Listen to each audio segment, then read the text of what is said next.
A couple buys an infamous Victorian mansion and soon discovers they're not the only ones living there. Ghost hunters try to make contact with the spirits. How long have you been in this house? But unleash demonic forces. Is time running out for the living or the dead? In America, there is real evil. It lurks in the darkest shadows and in our most ordinary towns. Between the worlds we see and the things we fear, there are doors. When they are opened, nightmares become reality.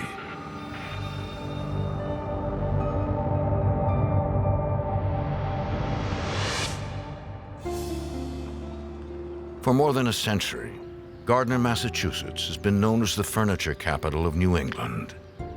Moguls like the Haywood brothers and Sylvester K. Pierce made their fortunes here, building businesses and homes that have withstood the test of time.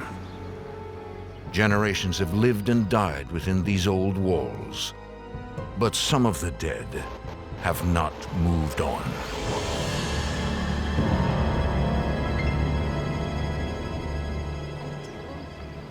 In the summer of 2008, Edwin Gonzalez and Lillian Otero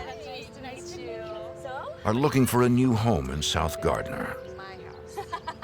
We lived in Boston our whole entire life, and then actually came across this beautiful mansion online. And of course, Lillian quickly ran to it because she loves Victorian. She's always wanted one. The house is a historic landmark in Gardner. Okay, here we are. Whoa! No, isn't it beautiful? It's fantastic. You can really see the attention to detail in a house of this age.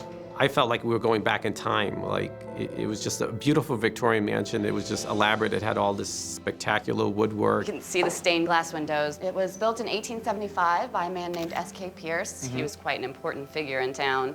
Built his furniture business from the ground up, and when he died, he was one of the wealthiest men in the county. Lillian was so excited about taking as much photos to show to her family.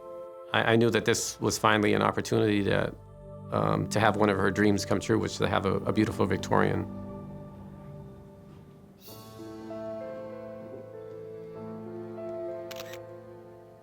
She's already set her heart on moving into the mansion.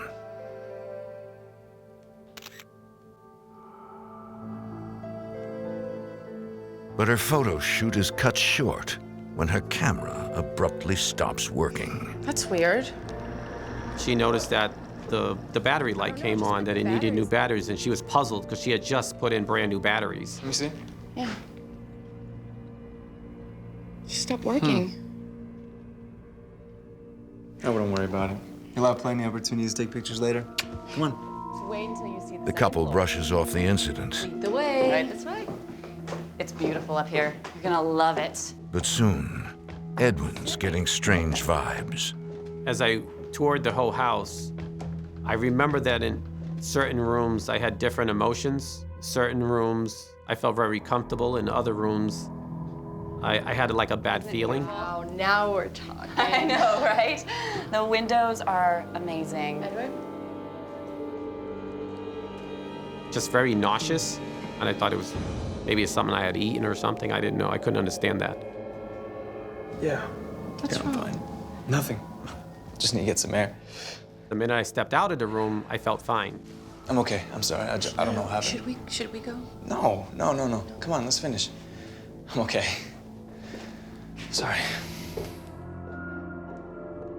I still overall thought the house was amazing, and I knew that Lillian was excited about it, so I kind of more or less just brushed it off. Edwin and Lillian quickly make a bid on the property. It seems a steal at just under $200,000. Within a matter of months, they've settled into their dream home.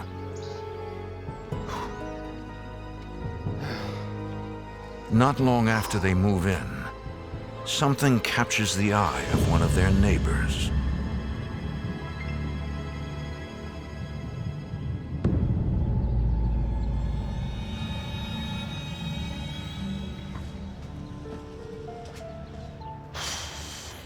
There's a friend of mine who lives next door. I didn't realize you and Lillian had a son. We don't. Then who was that I saw darting between the windows upstairs? Mike, there haven't been any kids there since we moved in.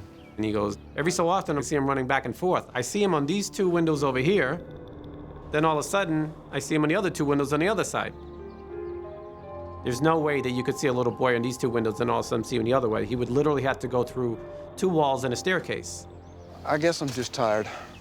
Both Lily and I thought, well, maybe he was just seeing something and we kind of more or less really didn't pay too much mind to what he was saying. Weeks pass quietly, and the sighting is all but forgotten.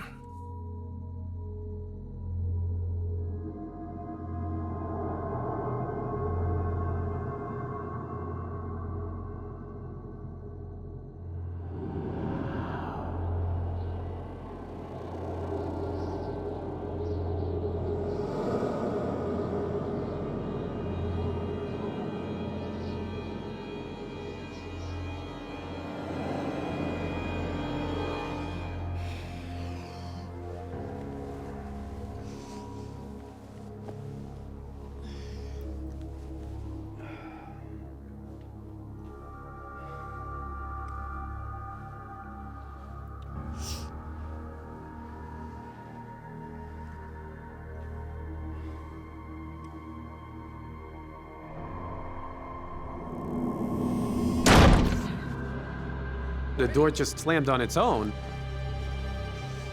Stay there.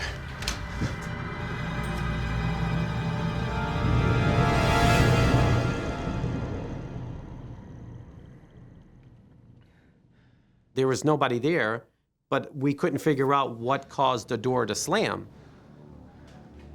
These are big doors that don't slam on their own. They usually take a lot of force just to swing them.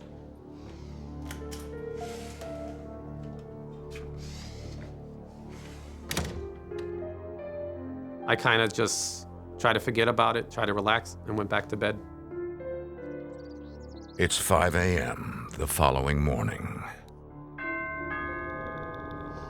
Eddie, someone's at the door. We'll be up this early. Maybe it's the heating guys. What the hell?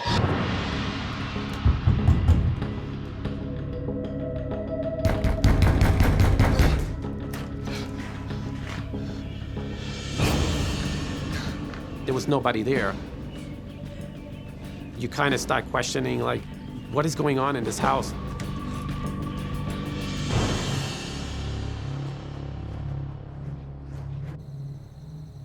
A few nights later, Edwin is alone in his home office.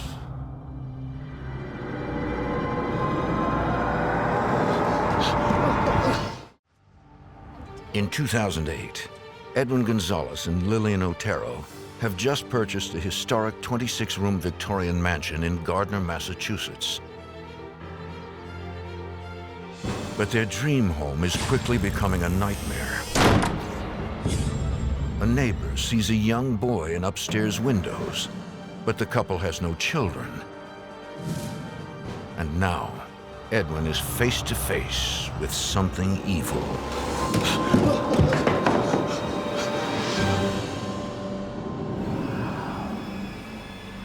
When I turned to look, there was no one there, there was nothing there. I think that was a turning point when you physically see something in front of you that you can't explain. It leaves such a deep imprint that what your beliefs are completely has changed. Edwin can no longer deny that something paranormal is going on in his home. In hopes of learning if the house has a history of being haunted, Edwin contacts the previous owner. Hi, my name's Edwin Gonzalez. I'm the current owner of your old house. I don't know how to quite put this. Did anything strange ever happen, or did you ever experience anything weird here? He started telling me about specific things that he knew about the house, the history. He goes, I don't know if you know this, but there was a man who burned to death in your master bedroom.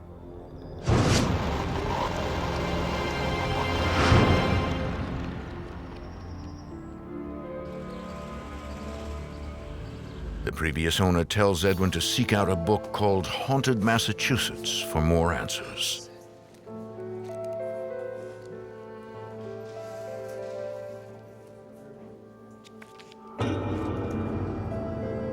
And there was our house. The book's author is paranormal investigator Thomas D. Agostino. The house was built in 1875 by furniture mogul S.K. Pierce. It was built in the course of 9 months using 200 workers working around the clock 24/7. It was considered a modern marvel of its time. Shortly after the home was built, S.K. Pierce's wife passed away in the house. It was taken over by his sons, Frank and Stuart later transferred the house to Edward Pierce in 1929. That's be about the time of the Great Depression. He had to find some way to augment their income, so the home became a boarding house around then. There was a bizarre tragedy in 1963 involving a tenant. 48-year-old Eno Sari died in the home. The official report was that he had died from smoke inhalation and third-degree burns, but legend has it that he spontaneously combusted. That's when I came to the conclusion the person that I saw was Sari.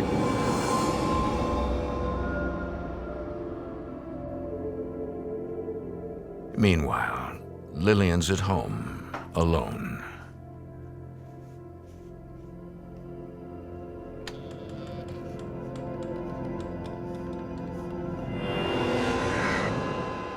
Edwin? Is that you, hon?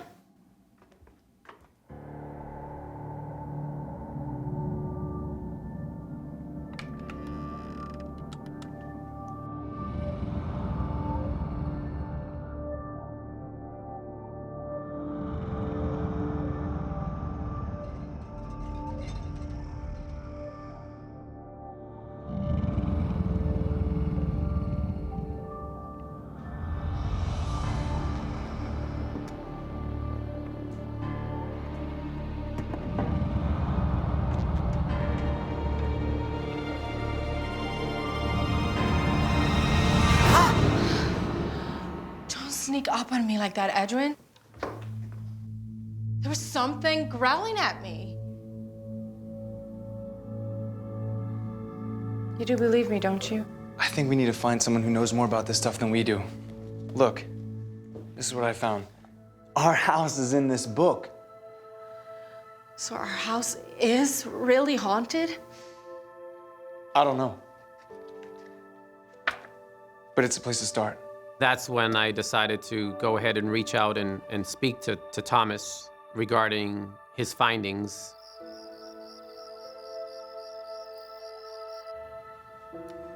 Edwin invites the author to the house to conduct a paranormal investigation.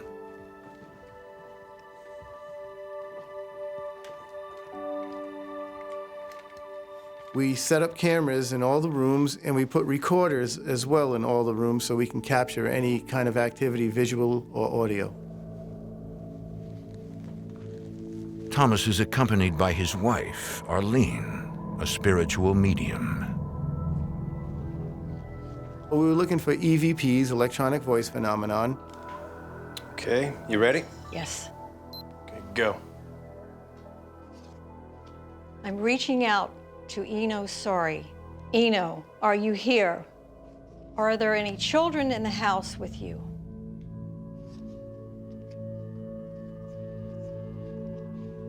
Can you show us that you're here with us now?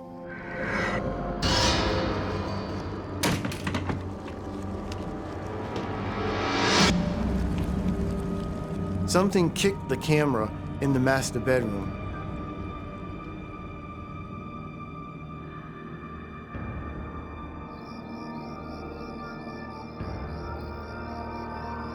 I hereby banish all negativity from this space. Only positive light. They cleanse the home with sage, a Native American ritual that helps to banish or control spirits. You need to do this every night. You have to assert your authority over this house. Don't be afraid of it.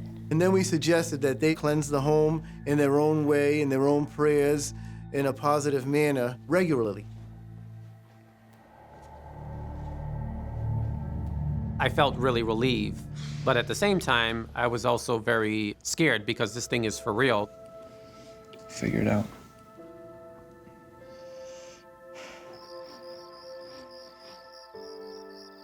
Edwin and Lillian take his advice and try to remain positive. A few nights later.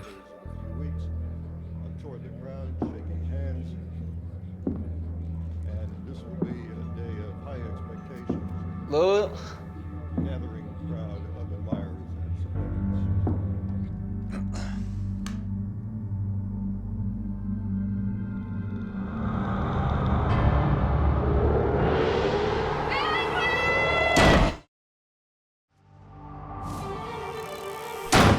Edwin Gonzalez and Lillian Otero are experiencing terrifying paranormal encounters in the Victorian mansion they recently bought in Gardner, Massachusetts. Their home is featured in a book of haunted houses. The couple believes there are multiple spirits, including a mischievous boy and a man that burned to death in their master bedroom. Now, something is on the move. Lillian! Lillian! What happened? The door just slammed. I thought there was somebody in here. Come on, let's go downstairs. I don't want you up here alone. What is that? You hear that? I think there's someone in the kitchen.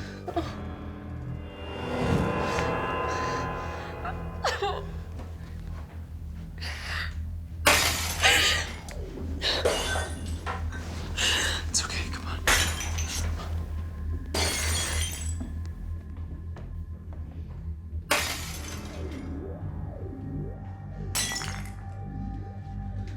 Are you ready? Okay. On the count of 3. 1, 2, 3.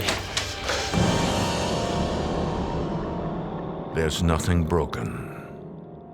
What did it all mean is what is kind of like rattles in my mind. What does it mean when the door is closing? What does it mean that the cups are being thrown? Is it one spirit? Is it a series of spirits? Are they angry? Come on. The troubling events in the house are starting to rule their lives. Edwin and Lillian are desperate for answers.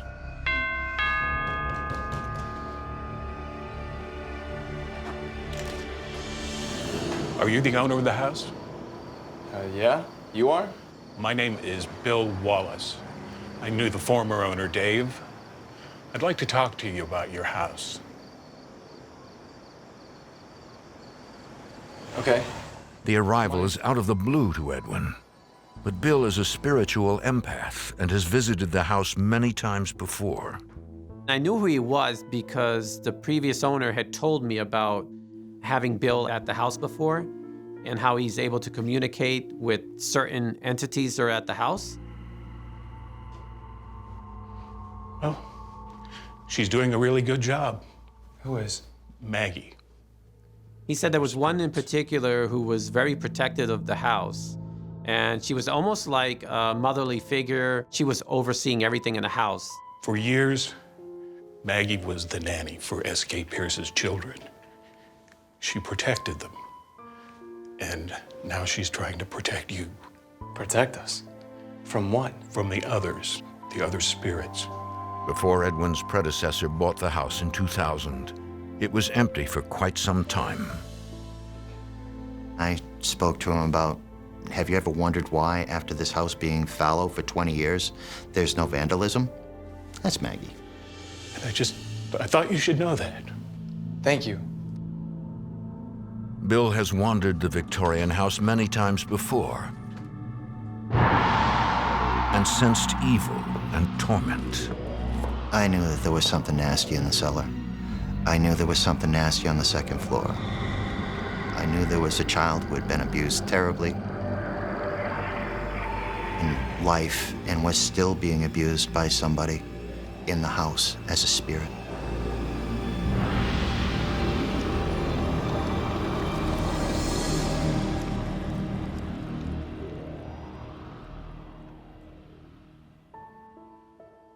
We may have to learn to live with this.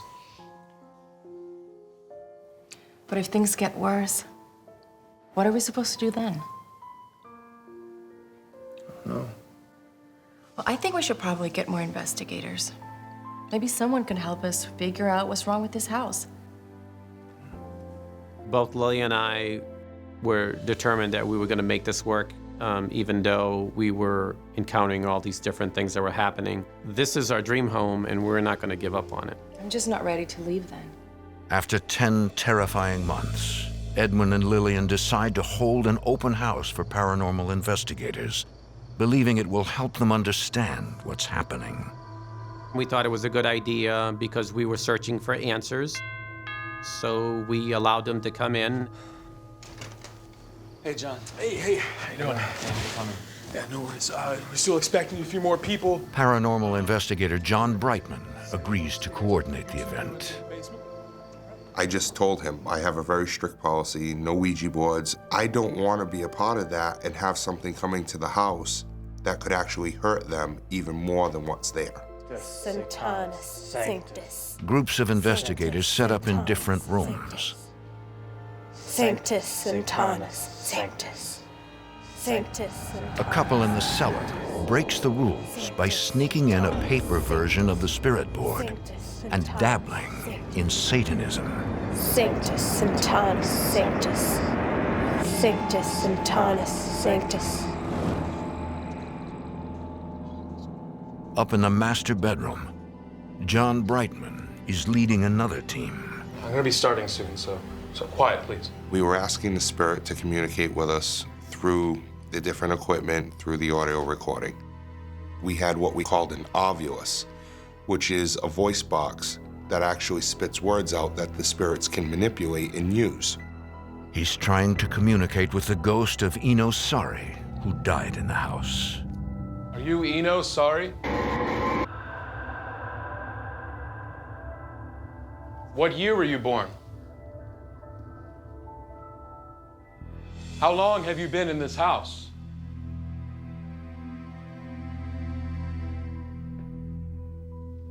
If I'm not getting a response, I try to be more assertive and push the envelope. I understand you don't like it when strangers sit on this bed. I think I might stay the night here, Eno. What do you think of that? For more A Haunting, go to DestinationAmerica.com. After experiencing a series of troubling events, Lillian! Edwin Gonzalez and Lillian Otero have invited teams of paranormal experts into their Victorian home. How long have you been in this house? Sanctus Sanctus. In the basement, two investigators are taking a forbidden approach, using a spirit board to practice Satanism. Sanctus Sanctus Sanctus. I understand you don't like it when strangers sit on this bed. Meanwhile, John Brightman and his team have been trying to provoke a ghost to reveal itself. I think I might stay the night here, Eno. What do you think of that? Something attacked me. Oh my gosh.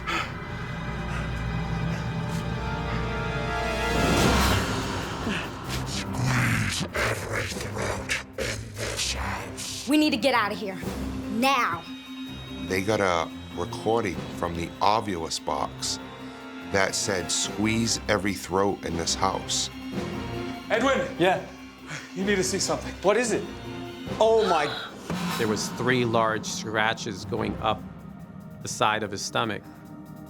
How did that happen? What happened in your eye? Something hit me, punched me in the face. I think we need to stop. I don't think this was such a great idea. Okay, yeah. I'm going to tell the rest of the groups it's time to leave. In 10 years, the most I've had happen to me is maybe a little tug of a shirt or a door slam on me, hear a voice. That's normal occurrences. But to be physically attacked like this and have something touch you the way it did, it's scary.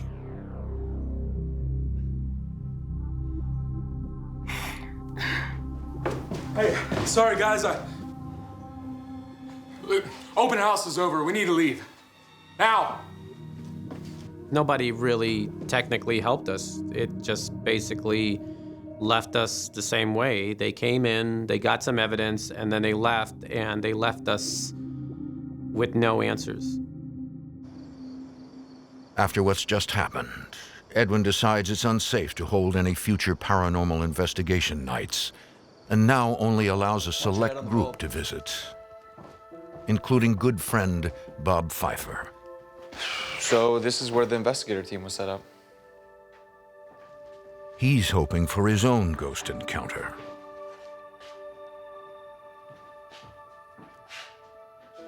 What's that? It's a kiln, kind of like an old oven.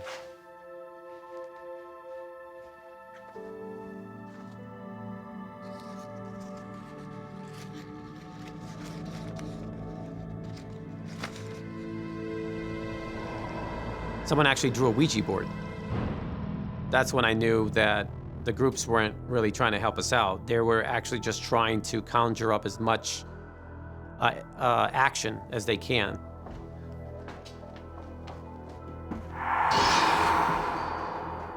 I felt a finger go right down my neck.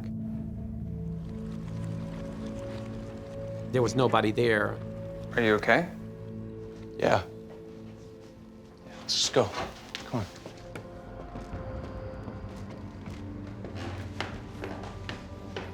I decided for just a little bit, hang out in the lobby on the second floor, just to see if I could, experience anything.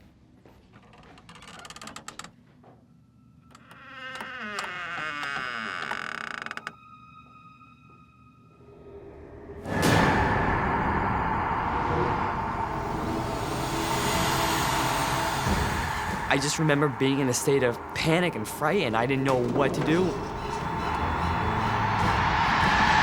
Bob? You okay? Bob?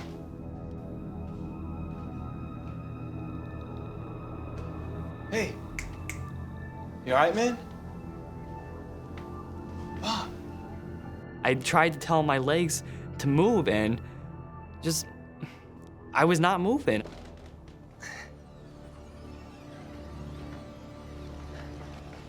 Whoa, whoa, whoa, whoa. What happened? I think he fainted. Almost fainted. Oh. Is he diabetic? No, I don't think so.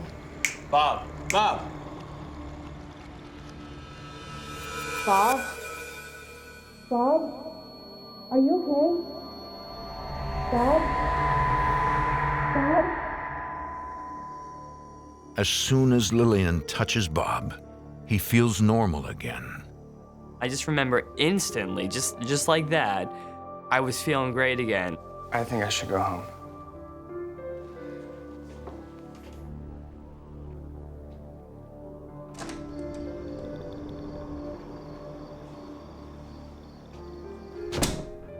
Now, Lillian's all alone in the house.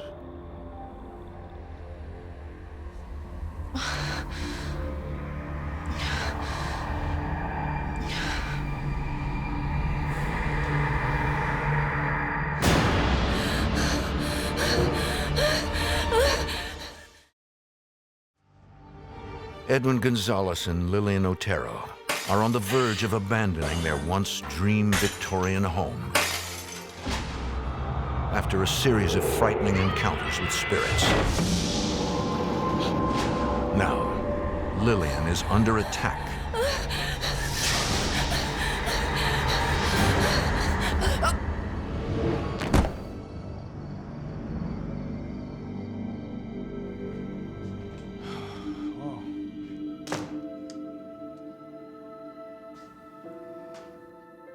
Lillian? You all right, babe? Just tired. Me too. Come on, let's go to bed. No, I think I'll stay here for a while. You sure?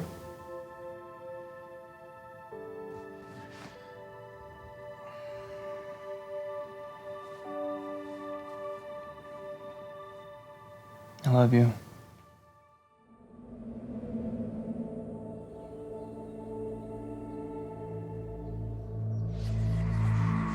Edwin notices a dramatic change in Lillian, who becomes increasingly withdrawn and unstable.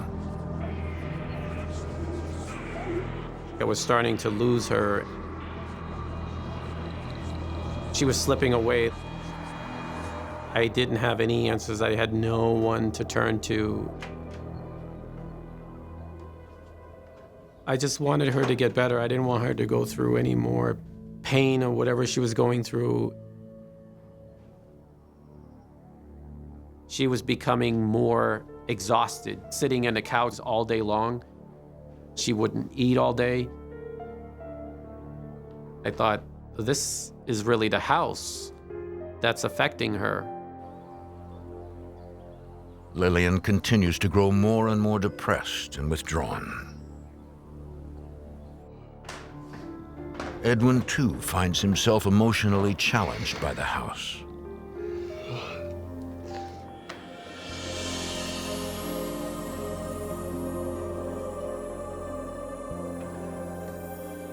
I didn't know if I had just had a dream. I was so overwhelmed with the feeling of sadness and grief, like as though she had lost someone. And the only thing I could relate to that is when my father passed away, feeling that same emotion. And it just happened all over again. Now at his wit's end with all the anguish, Edwin calls in an exorcist.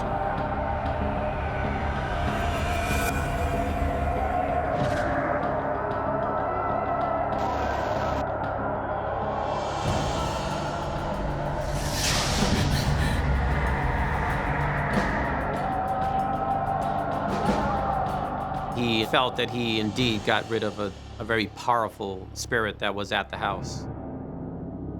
I think maybe we'll be fine now, that everything will be back to normal. A few days of peace pass.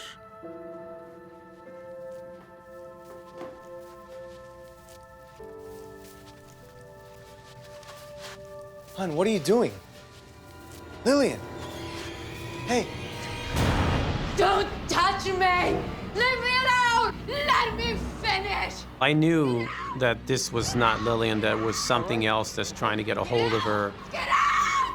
Get out! I knew that this was becoming scarier now, because now it's using her body to make it do something. And I was like, if it's able to do this, what else could it make her do?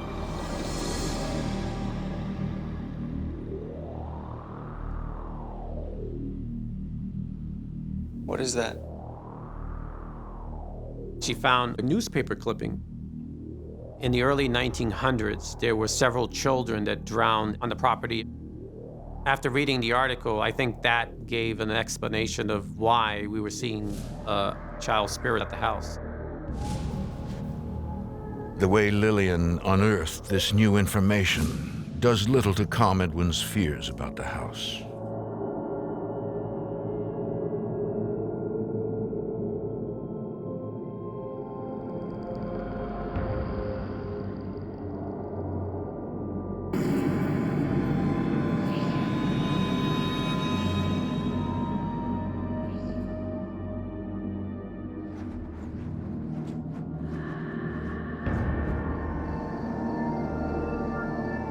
Several nights later.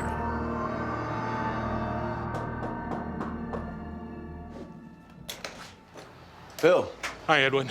I'm sorry to bother you so late, but it's important. I believe Lillian is in danger. Bill, the empath familiar with the home, pays another surprise visit when he senses a change with the house. She's gone. Lillian's in the dining room. No, not Lillian. Maggie. Maggie's gone. What have you done? Maggie, the guardian spirit, wasn't there anymore. He told me somebody had come in and done a cleansing. And apparently led Maggie, the guardian spirit of the house, out the door. And I was mortified.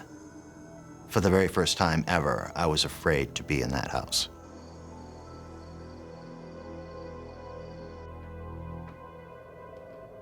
Lillian? Look who's here. How you feeling, Lillian? In Gardner, Massachusetts, Edwin Gonzalez and Lillian Otero are being terrorized in their 18th century home that has been the site of several gruesome deaths.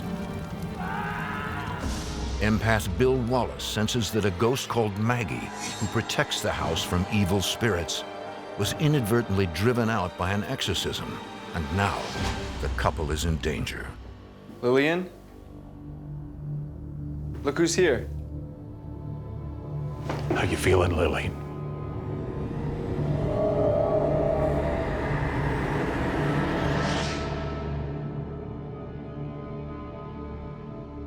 There was someone standing behind her with her hand on Lillian's shoulder.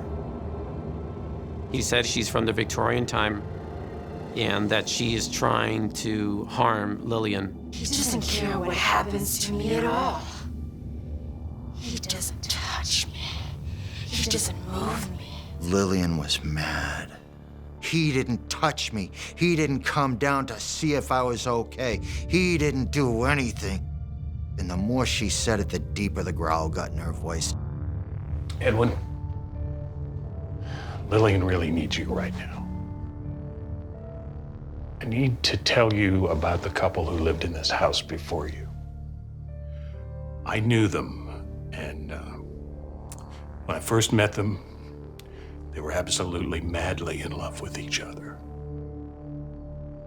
But after 2 years of living in this house, they couldn't stand to be in the same room together.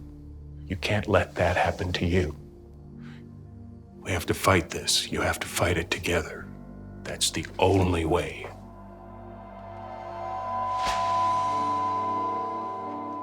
Something of Lillian at that moment fought its way to the surface and looked at her husband and saw him. So how do we fight this thing? Well, up until now, Maggie has been protecting you. But Maggie's gone. Now it's up to you. You have to use your faith. I must have said it 1,000 different ways. You have to find something to believe in. Okay. He says you need to find that and find that quickly, otherwise the house is going to tear you down. How are we supposed to live like this? I don't think we can. Should we leave? I don't know. I don't know.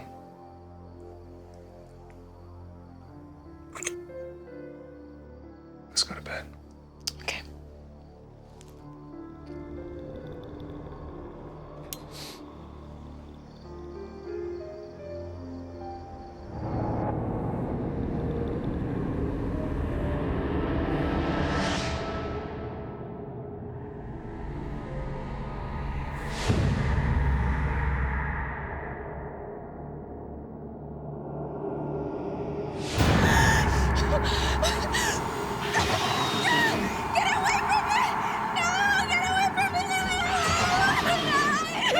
What is it?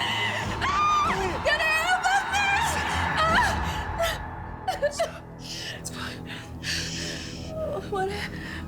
What happened? I just held her and I told her it'll be okay. That's it. We're getting out of here right now. It's one thing that you try to fight it, but when it's affecting the person you love more, yeah, that's when,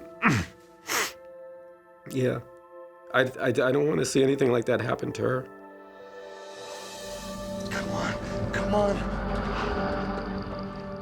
It's one thing when you could deal with it, but when it's affecting her, like, she means everything to me, so I just can't deal with that.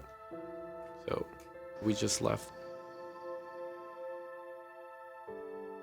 When I found out that Edwin and Lillian were no longer going to be living at the Vic, I was just relieved happy for them, just thrilled that they wouldn't have that kind of a pressure on their relationship anymore. I think it's the best thing they ever could have done. I felt that I could not protect her. That last month, there was too many things that was going on that was affecting us physically, mentally, and it was one after another. It's just not worth it anymore. You just walk away, and we had so many hopes and dreams that we could do with the house. We envisioned the house being brought back to the way it used to be, and unfortunately, we kind of lost our dreams. Lillian remains fearful of the spirits they encountered and chose not to be interviewed. Bill Wallace believes Lillian was being possessed by Abigail, the spirit of a former servant who once worked in the mansion. If looks could kill, I would have joined her on the other side at that moment. That's when I told him that was a very dangerous place to be.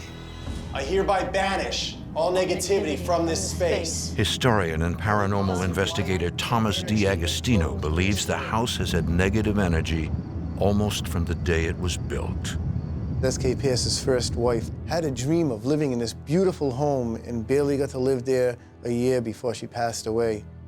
Much like Lillian, who had a dream of moving out of the city to this beautiful home, and they barely lived there a few years before they had to leave as well. We decided to stay with Lillian's sister, and it was like everything was fine again. We felt so much better, mentally, physically, we were happy again. Hey, I'm gonna go swing by the house real quick. Is there anything you need me to get? No, I'm good. I love you.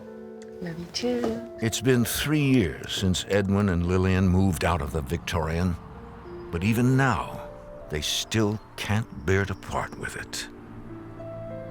In the back of my mind, I always hope and pray that we can have the house of our dreams back again.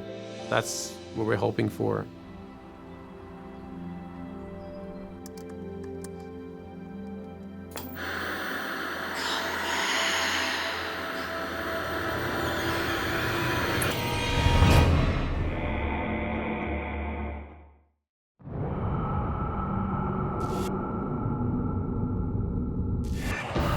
A family moves into an old house, but soon discovers they're not alone. When an attempt is made to contact the spirits, evil forces are unleashed, turning all of their lives into a living hell. In America, there is real evil. It lurks in the darkest shadows and in our most ordinary towns. Between the worlds we see and the things we fear, there are doors. When they are opened, nightmares become reality.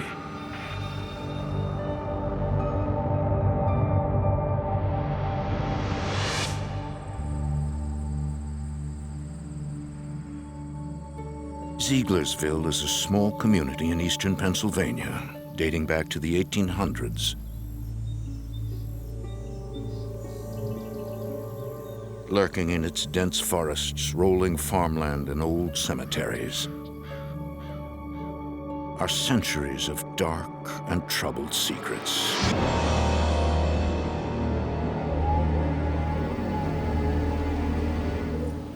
In 2009, single mom Debbie Guy and her family arrive at their new rural home. She's bought a 150-year-old house with over an acre of land. Debbie's worked long and hard to raise the money to fulfill her dream. That's the first house I've ever owned. It had countryside, it had a whole backyard that I could raise the kids with. It was perfect, what we wanted. I still can't believe it. Debbie's extended family includes her 28-year-old son, David, and 26-year-old daughter, Jody, along with Jody's 2 young children, 5-year-old Zoe and 7-year-old Craig. 17-year-old Nick is also moving in with them. He's been close to Debbie and her family all his life. What do you think, Zoe? I love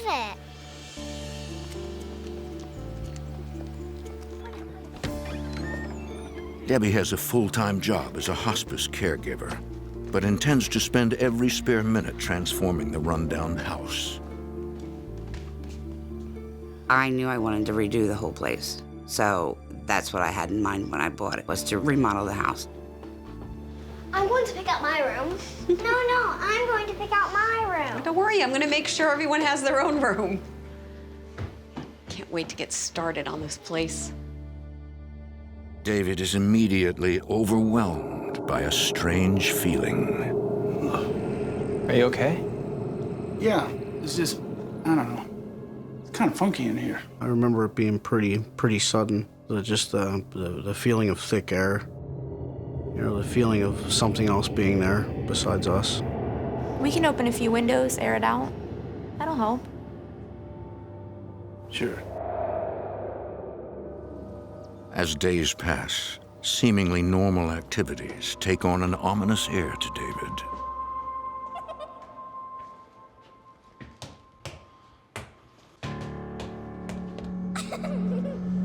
Zoe? At first, it was childish things. You know, just little things. Where could Zoe be? Well, she's not on top of the bed. Maybe she's under it? There's nobody there. We didn't look at it as it was ghosts. We just knew that something wasn't right. While David is puzzled by the odd occurrences in the house, Debbie remains committed to restoring her new home to its former glory.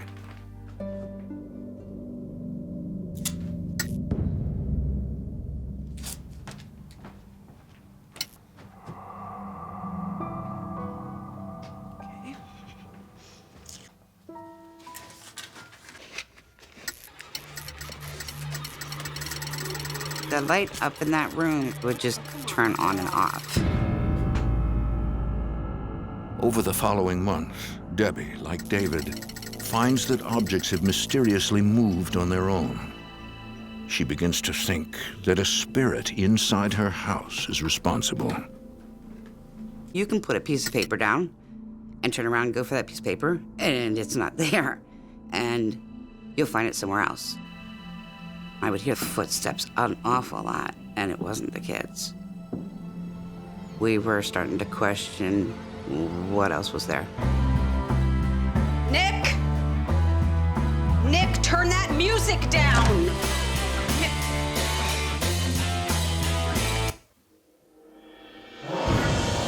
While David and Debbie are confused by what they are experiencing in the house, the changes they notice in their charge, Nick, have them truly alarmed. Since the move, he has become moodier and more secretive. He got distant, wasn't telling me things. He became rebellious with me. I started going through the rooms and going through book bags. Debbie finds a book on witchcraft. What's this? You're getting into something that doesn't belong here. It was not good. What is going on with you? I do not like you drawing on the walls, and that is not... This whole thing is just not cool. And neither is this book. What is going on? You're making a big deal out of nothing. Stop going through my stuff. Is there no privacy in this house?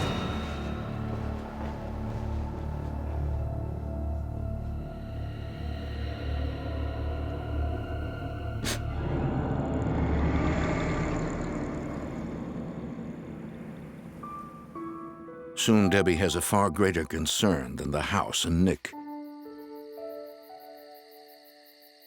She seriously injures her back while at work as a hospice caregiver and undergoes major surgery. Everything is on hold while she recuperates in a ground floor room. How you feeling? Okay. Yeah? Can I get you anything? No, good. You're sure?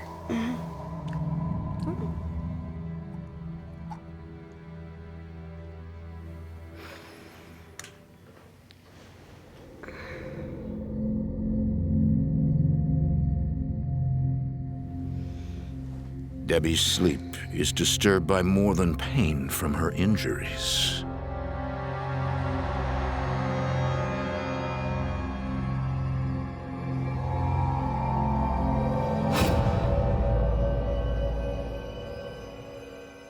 She was from like the early 1900, or late 1800 era. You could tell just by the clothing.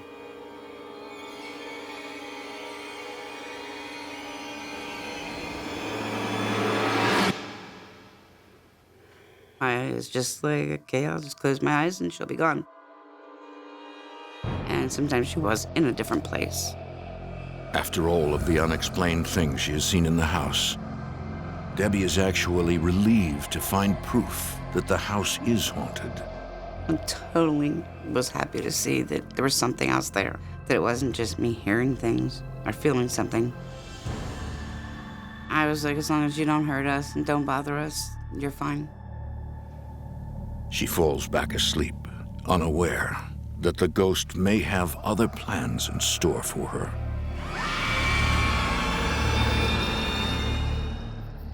Two months later, Debbie is recovered and back at work. Now it's Nick who is involved in the spirit world. But unlike Debbie, he and his new girlfriend Alicia are working hard to summon them. The fury of Veneris sadness.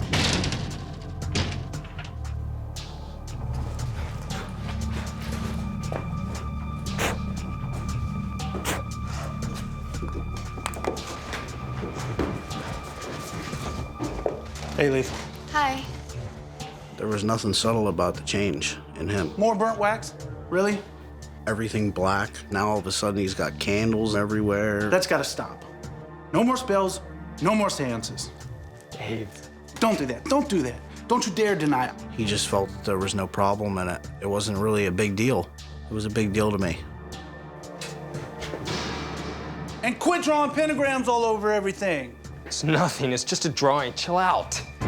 We found pentagrams everywhere.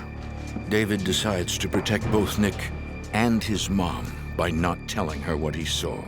My mom was working a lot, so I was trying to handle it the best that I could so that she wasn't drug into it and stressed out about it, as well as being at work and paying the bills.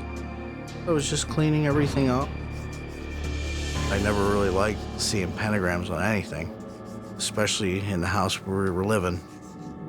It's almost like you're asking for it, you know what I mean?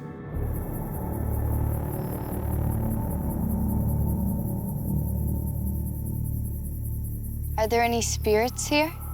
Now that David put his foot down at home, Nick and Alethea seek out a secluded spot to conjure spirits, the local cemetery. Who are you? Make yourself known.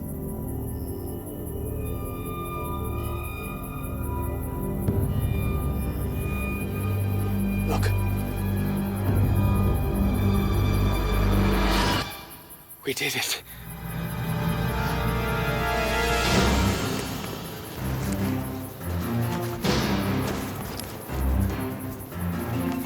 Come on, come on. Go! In Zieglersville, Pennsylvania, Debbie Guy believes her family's new home is haunted by a friendly ghost. But Nick, a teenager who lives with them, has begun to change and develop an unhealthy obsession with the occult. Will you help us? He and his equally dark new girlfriend, Alethea, are attempting to summon a spirit in a cemetery.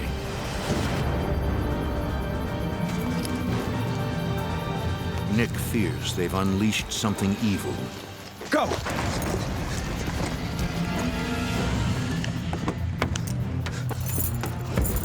Come on, come on. Hurry. The teens rush home a mile away.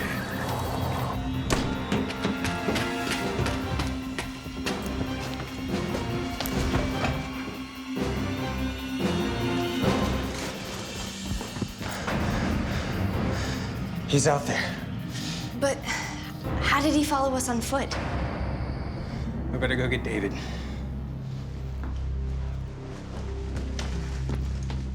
I remember him saying somebody's standing outside. I'm like, oh, okay. There he is right there. See him? So I look out the window, and there's somebody standing across the street. Yeah, I see him. Just standing there staring at the house. You guys stay up here. I'll go see what he wants.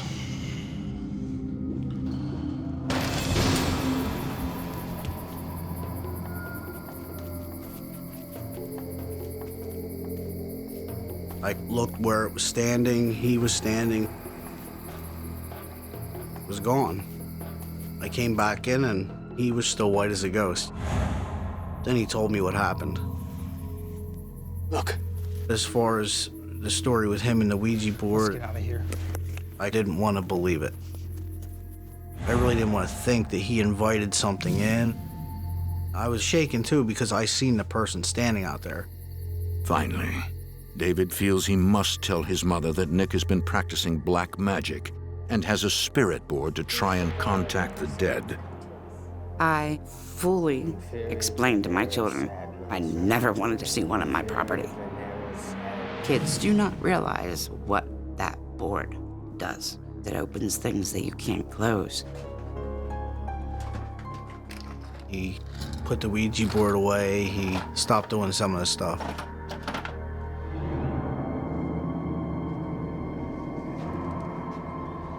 It didn't last long.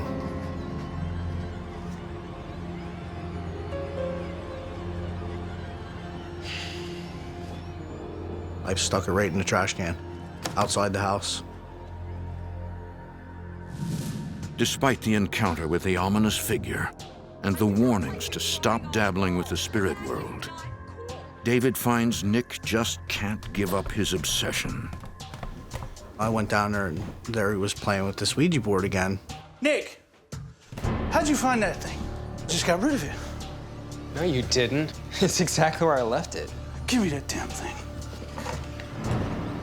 Took it right in front of him. Took it, tried to discard it. David decides he simply can't trust that Nick won't root through the trash again. This time, he'll ensure it's gone forever. A few days later.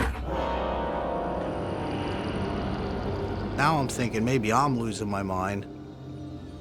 There's absolutely no way that this is the same Ouija board, no way. David decides to mark the board so he'll know for sure if it returns. So I scraped it up, got rid of it. A few more days pass.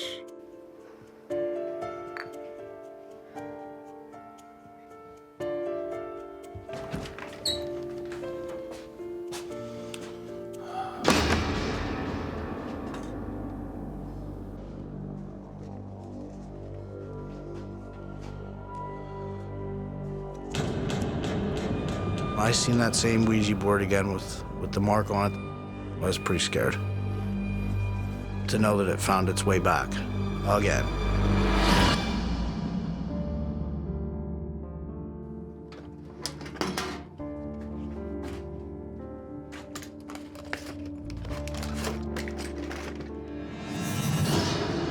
Oh my God. And there it was. I knew we were in trouble.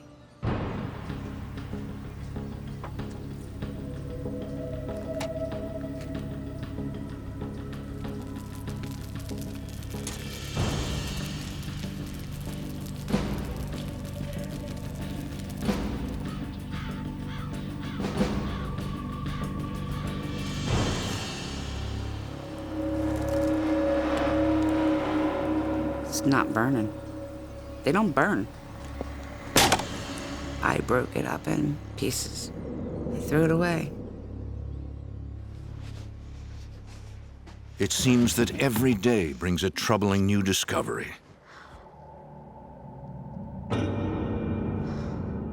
The Nick that Debbie has known since birth, a promising student, church-goer, and upbeat teen, has taken such a dark turn. She fears he's spiraling out of control. Just tell me, what is going on? We did something real bad. Me and Alethea. We cast a spell. A bad spell. We ask you to bring sickness, misfortune, and death. We ask for blood, and so we bring you blood. Blood for blood. Blood for blood. Blood for blood.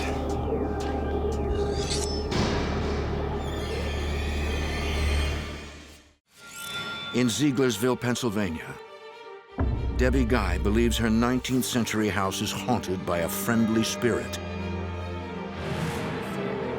But she's learning that Nick, a longtime family friend who lives with her, has been trying to conjure up something far more sinister. Despite being warned to stop dabbling in black magic, he's admitted that he and his girlfriend took things to the extreme with an animal sacrifice. He told me about the cat, that they offered up a cat. They did some spells for disease, sickness, and death. It's the last straw for Debbie, but she can't abandon the young man she's known for so long. She realizes Nick is deeply troubled. I'm gonna get you the help you need, okay? We have to pack your bags. I need to put him into a place that could take care of him, where I couldn't. I put him in a facility.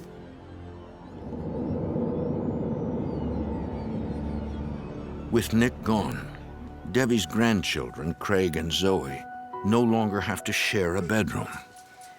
Zoe moves into Nick's room. Sweet dreams, love bug. Close your eyes, okay? I will.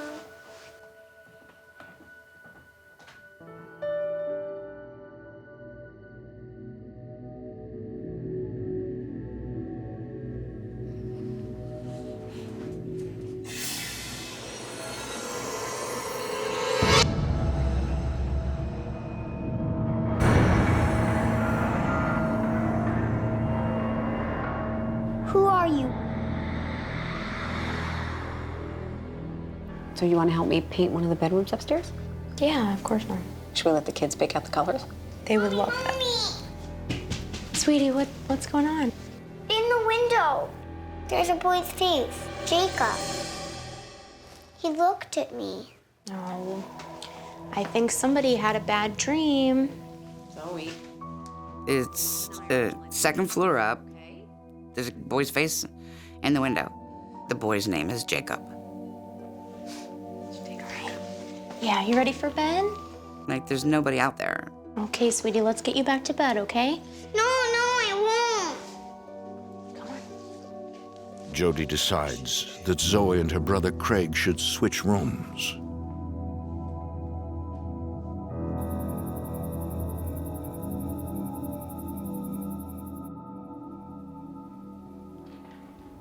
A few nights later, Debbie checks in on Craig.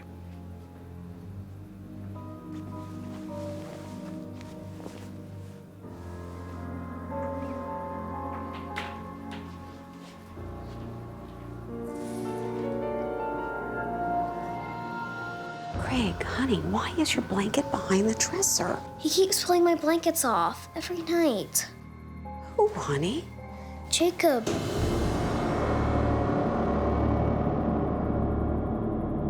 Each one of these kids coming up with the same name, and just scared the heck out of me because he was very bent on that's who was there.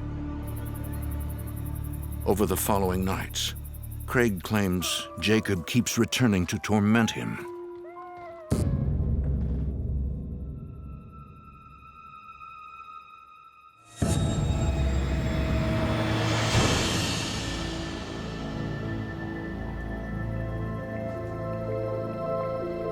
We would notice his blankets or his belongings would be shoved behind the dresser or shoved under the bed, or he'd wake up in the middle of the night screaming, and we started to get worried. David puts his laptop in his nephew's room and activates its camera at night. hoping to see if anything's really going on.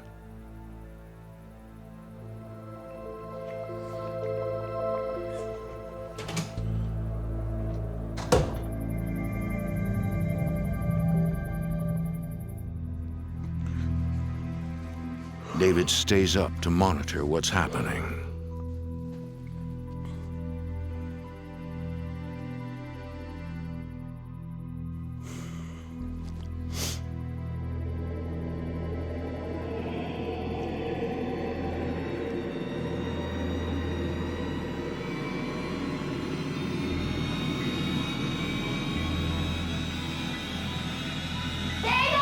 Coming, Craig. For more A Haunting, go to destinationamerica.com. He looked at me. A family in eastern Pennsylvania is being plagued by unexplained happenings since moving into their 150-year-old home. Events that have grown more frightening since Nick, a troubled teen, developed an unhealthy obsession with black magic. In desperation, Debbie Guy has sent him away for professional help, but now there's more trouble.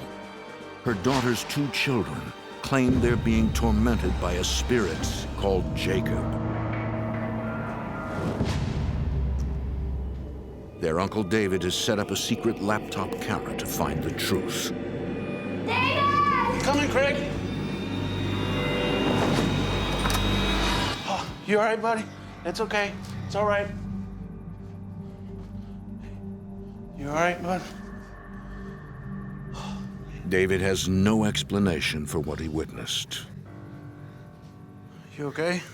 The camera overlooked the doorway, so if anybody would have came in the room, it would have caught the person coming in the room. He shows his mother, Debbie, the video. There's got to be an explanation to this. It's got to be something that I'm just not seeing, because this is just not possible.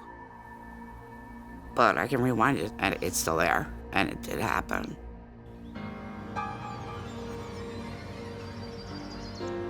Debbie's now determined to find some answers. I decided I'd start trying to figure out what was going on in the house. So I went to the Historical Society for information. There's quite a few places up in the area that are all haunted. The house is 150 years old. 3 people owned my home prior to me. We all came from Limerick, Pennsylvania. Debbie discovers that several former residents died in the house, including a young girl whose name she can't make out, and a boy named Jacob. It scared the hell out of me because it's real. This little boy did live there. And the little girl.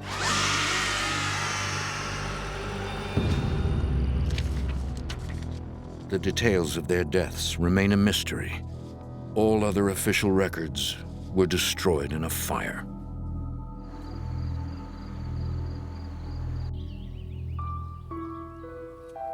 It's a time of uncertainty for Debbie. She retires from her healthcare job, and her son David is moving out. Well, it's the last one. Gonna miss you, honey. I had gotten a girlfriend, and I felt it was time I needed to move on. It's not an easy decision for him. I was concerned for the kids. Mainly for the kids. Be safe. Yeah, you guys too. Debbie's also worried, but feels she has no option but to stay in the house with her daughter Jody and 2 grandchildren.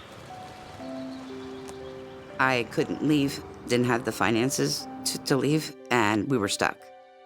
There was just no choice. We were stuck. We had to stay there. When Jody and the kids leave for a weekend away, Debbie decides to try to rid the house of its ghosts. He maketh me to lie down beside the still waters. Through the power of prayer. Though I walk through the valley of the shadow of death, I will fear no evil. For thou art with me, thy rod and thy staff. Debbie struggles to make sense of the frightening attack.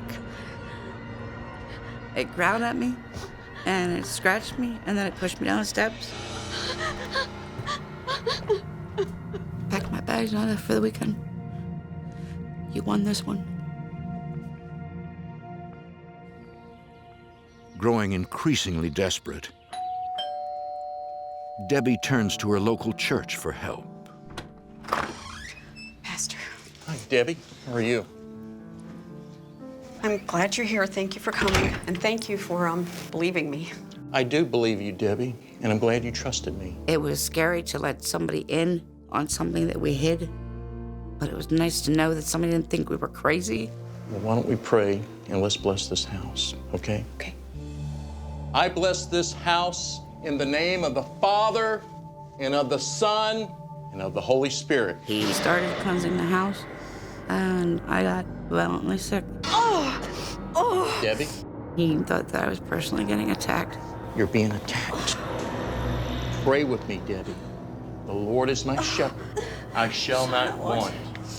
He maketh me lie down in the green pastures. He leadeth me beside the still waters. He restoreth my soul. He leadeth me in the paths of the righteousness for his name's sake. Yea, though I walk through the valley of the shadow of death, I will fear no evil. So let's finish blessing the house. Okay. The air lifted in the house, like somebody opened a window, and you could breathe. Of the Holy Spirit. It was peaceful, and it seemed good. For the first time, the house feels normal to Debbie. After keeping others away when the house seemed haunted, she finally feels comfortable inviting friends over. So, there are no more problems? There are no footsteps, doors opening on their own? That's unbelievable. It just stopped. So do you think that they're gone? You two are a couple of idiots. There's no such thing as ghosts. Don't talk like that. They don't like it. This house doesn't like that kind of behavior. There's nothing here. I'll prove it to you. Is this where you keep the bad ones? I'm not worried about ghosts because there's no such thing as ghosts. I told him not to do it. These women are crazy. Mr. Ghost. These stupid women. I can't believe these. I told you there's no such thing.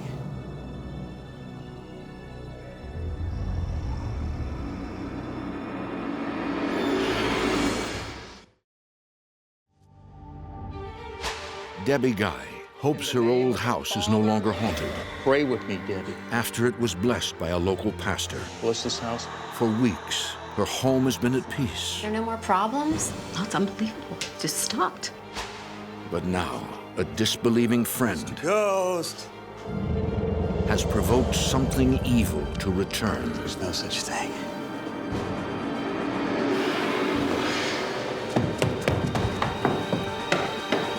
I knew after I saw that picture that it was back. Oh my God. It was scary as all hell. It was very scary. Debbie contacts the Eastern Pennsylvania Paranormal Society, headed by retired police officer Bill Cook, who agrees to lead an investigation. Our general approach is to try to debunk everything as we proceed with the claims and as we collect evidence using scientific methods. Just our whole approach to doing the investigation is very formatted, very structured. We brought video equipment, still photography equipment, audio recorders. We brought infrared cameras, motion sensors we used as well. Covered the whole house, upstairs, downstairs, the basement.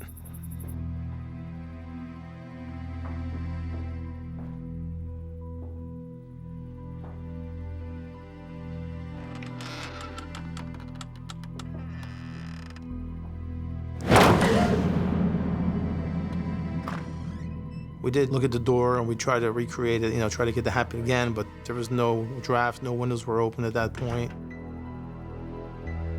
I guess we'll be starting in the basement. Carrie, come with me. Carrie Moran is a sensitive working with the team. Sensitives can come into an area or a room or around the people and kind of pick up on the energy of the room. They can determine if it's positive, negative, sad, angry, frightened.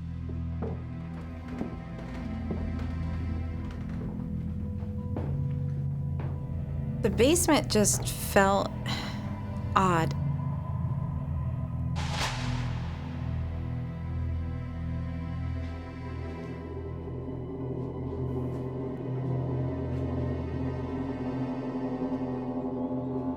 I'm getting a strong negative feeling down here.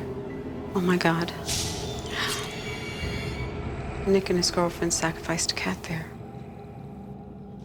The sacrifice could complicate the team's ability to remove spirits from the home.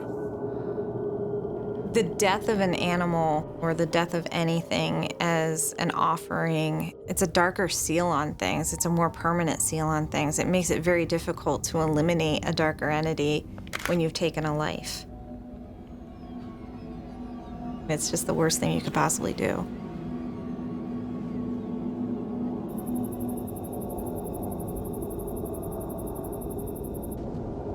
Upstairs, another member of the team is attempting to record EVPs, electronic voice phenomena.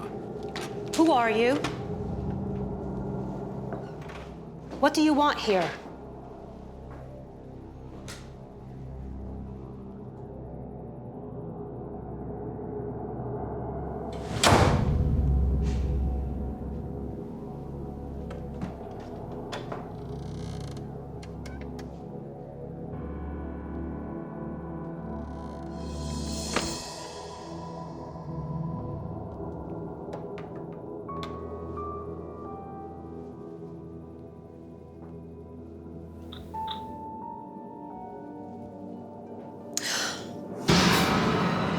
Oh my God, it was her.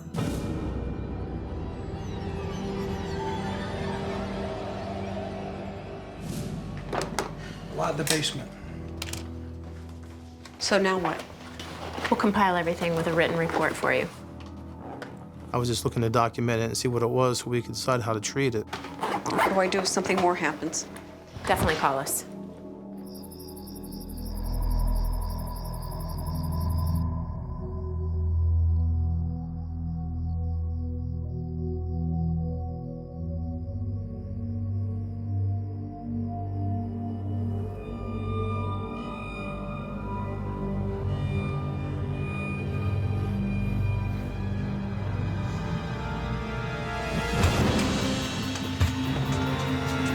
Stop! Leave me alone! What? Oh! Somebody help me! Debbie Guy has been menaced by spirits since moving into her 19th century home in eastern Pennsylvania.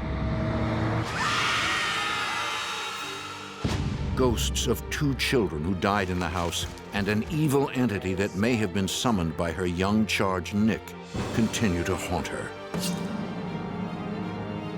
Soon after an investigation by the Eastern Pennsylvania Paranormal Society, the spirits re-emerge with a vengeance. Leave me alone! What? Oh! Stop! Somebody help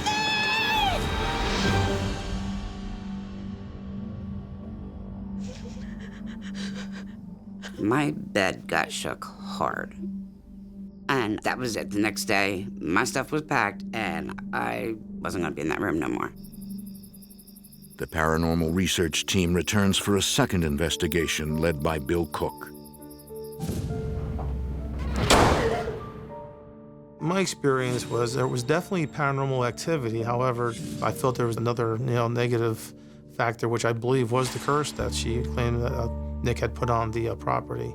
Inferior veneris sadness. The investigators believe the girl and Jacob could be, as Debbie's own research revealed, the spirits of children who died in the house. Yea, though I walk. Or something more sinister could be trying to fool them, No evil. according to sensitive Carrie Moran. The apparition of a child is oftentimes like a facade, almost like the little actor that comes in, like, I'm perfectly innocent, I'm perfectly harmless, you can let me into your home, and then once they're there, then it's trouble. We had to find a way to counteract that. A few days later, Bill Cook and Carrie Moran return to perform a cleansing ritual with Debbie. This house and these people have been consecrated and freely given to you, God. They say prayers, burn sage, and sprinkle holy water in each room. It's better to do a cleansing based off the homeowner's belief system. So we decided to go with a religious-based cleansing of the house, as well as a set script that allows the homeowner to take back their home and say, I don't want you here, get out of my home. My home is now protected by the armor of God. My home is now mine, and you are not welcome here. My home is now mine again, and you are not welcome.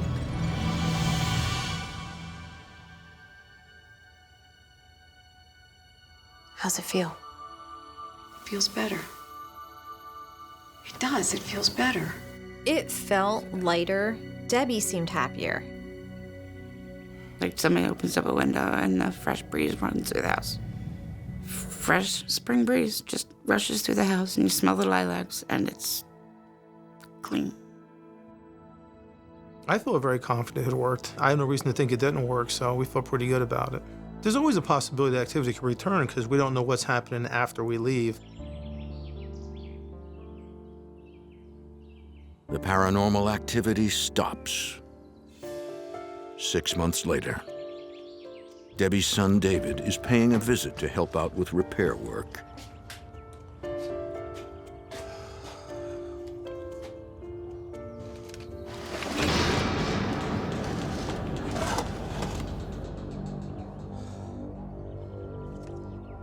Oh my God. Mom! This can't be happening. There's no way. Couldn't believe it. Couldn't believe it with my own eyes. What's going on? What? Oh my God. How is this possible? I have no idea. It was on the counter when I walked in. I've heard that many times where people try to dispose of a Ouija board and it comes back. Never seen evidence of it, but many claims. They've thrown it away. They burn it, broken in half. They claim to come back again afterward. Maybe it's associated with the energies that become attached to it. I knew we're right back where we started.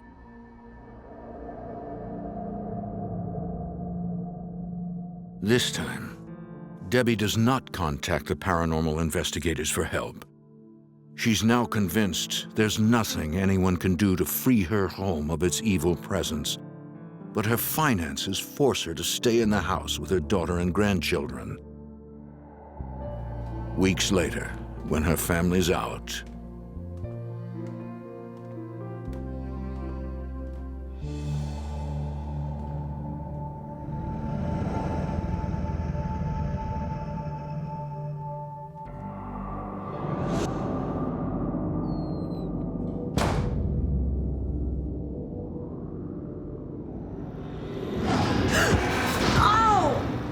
Debbie feels a hand inside her chest. Something just reaches and takes the life right out of you. It's strong. It's very strong. This is not good. Debbie is rushed to the hospital, but doctors can find nothing wrong with her. Mom, you cannot stay here by yourself. I'm not going to leave you here. I'm fine. She fears her daughter Jody and her grandchildren are in harm's way and forces them to leave immediately. for their own safety. Call me when you get there, okay? At that point is when I told my daughter that I think it was time for them to go. And that I might just leave the house, let it go, that I was done. I couldn't protect them. I couldn't even protect myself. They moved out. The house is put up for sale. The hardest decision I've ever had to make. I put every ounce of money I ever had into that house. Everything. I put everything into it. Now, living alone, she still finds that objects mysteriously move. There are strange voices and doors slam shut. Until the house sells, Debbie remains in constant fear of the unknown.